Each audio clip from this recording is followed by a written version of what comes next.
Hi guys, it's Amy. I wanted to switch it up a little bit and I'm in the gym today. We're going to talk about how to maintain your posture angles during the golf swing.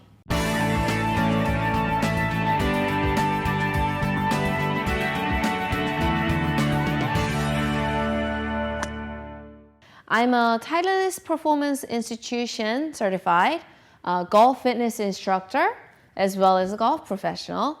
And as many of you know, that a lot of PGA Tour players visit the TPI facility like on a routinely basis, like once a year, twice a year kind of thing.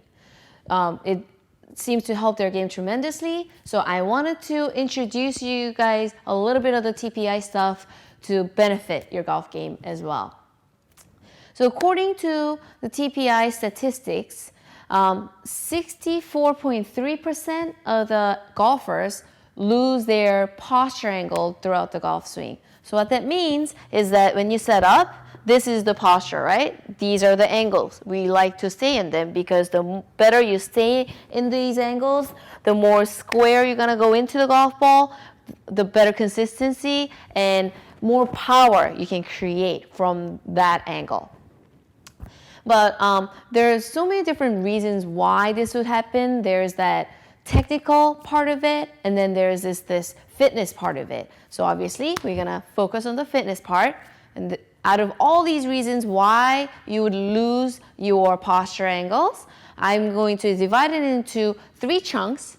So the first one would be if your hamstrings and quads and your glutes are weak or have less flexibility in those, then obviously you're going to lose your posture angle. And second one would be if you have difficulty separating your upper body rotation and your lower body rotation, then obviously when you swing, you're going to get stuck and lose your posture angles as well. The last one, the third one, would be if you have tightness in your upper body, like lats or in your shoulders. When you're turning, you're going to be restricted, therefore you're going to lose your posture as well. Today I'm going to focus on that first one, the weakness in the legs and the glutes, or the less flexibility in those areas. So I'm going to talk about that only today, show you an exercise and a stretch to help you get better in those areas. Okay, so I'm gonna show you the stretch first. You can do this at your office or in the living room, something quick, even out on the golf course before you tee off. You're going to find a table or a chair, and you're going to put your left foot on top of it like this. If you struggle with flexibility, you're going to really feel it even by just doing this. So if this is too hard for you, it's really hard to straighten your back, then find something a little lower, a chair or bench. If you feel this isn't really doing much for you, find something higher table or something like that.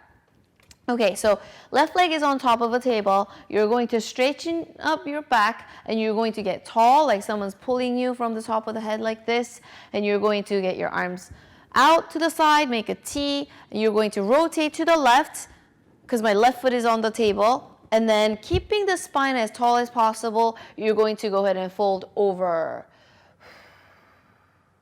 And hold it. I don't want to see any bounces like this back and forth. It's a hold, breathing out.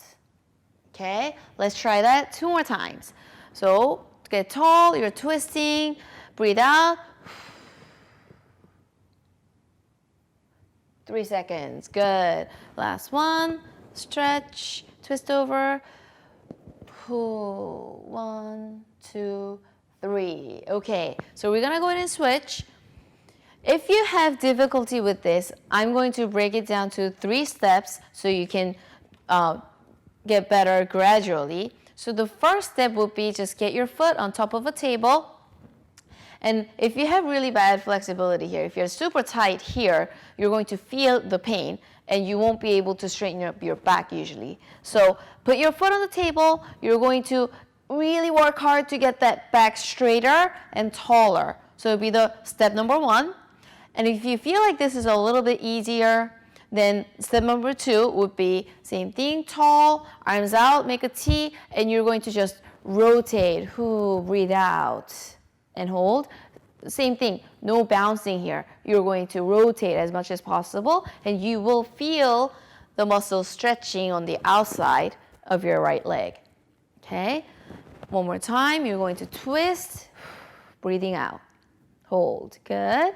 So once you get better at that, then we can add what I just showed you as a third step, last step. You're going to rotate, keeping tall. You're going to bend over, breathing out. 3 seconds. Good. Let's do it one more time. You're going to twist and over. 2, 3. Very good. So that's the stretch. And now let me get the mat out so I can show you the exercise as well. Okay, so the exercise I'm going to show you is making a bridge. Some of you may know. So you need to find somewhere you can lay down. And you're going to go on your back.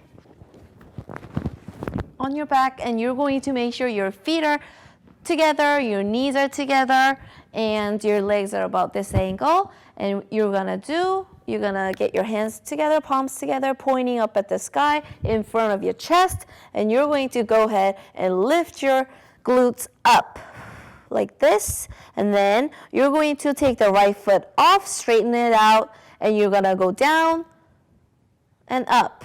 I want you to go slow and controlled so you really use the muscles, and you will feel it in your glute and your hamstrings, okay, and your core. So one more. So if this is too easy for you, you can up the number of reps, or if this is too hard for you, I'm going to break it down into 3 steps again. So the easiest first step would be for you to do the same setup. So your knees are touching, your feet are touching, and you're going to, instead of having your hands up here, you're going to put it flat on the ground, palms down. You're going to help your balance with your hands. So you're going to go ahead and lift your hips up and go down. That's 1, 2. Make sure you feel your glutes when you go up and down. One more, up and down. So once you get used to this, it gets a little easier. Then the second one would be you're going to have your hands up, and then you're going to get your hips going up and down. If your hamstrings and glutes and core didn't get strong from the first level, then if you try this, you'll be wobbling around, moving around because you're not strong enough. But try. Let's do one more time. Up. Good. And then once you get used to this, the third stage is the one I showed you earlier. We're going to go ahead and switch legs. We're going to go up, left leg out. You're going to go down. Hip goes straight up. Hold, down, up, down. Go slow and hold it. Last one. Hold. Good. So if you have difficulty doing the bridges, I suggest you do it as often as possible, as much as possible. So the more you get better at the stretching I showed you and this exercise I showed you, it'll get easier to stay in your posture angles through the golf swing. So I hope you're able to follow along. If you have any questions, you can come visit me on my Instagram or Facebook, Golf with Aimee, or come visit me at my website, golfwithaimee.com. Thank you, and see you in the next lesson.